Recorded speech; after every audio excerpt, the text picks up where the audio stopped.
through there when I get done with it. And here we are back on the inside.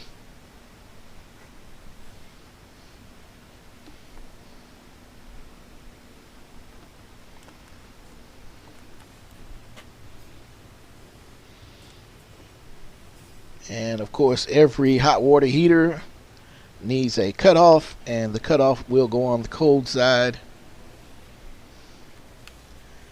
And now we're back in the pantry. And you can see how I have the new line stubbed out and stubbed through and ready to tie them in.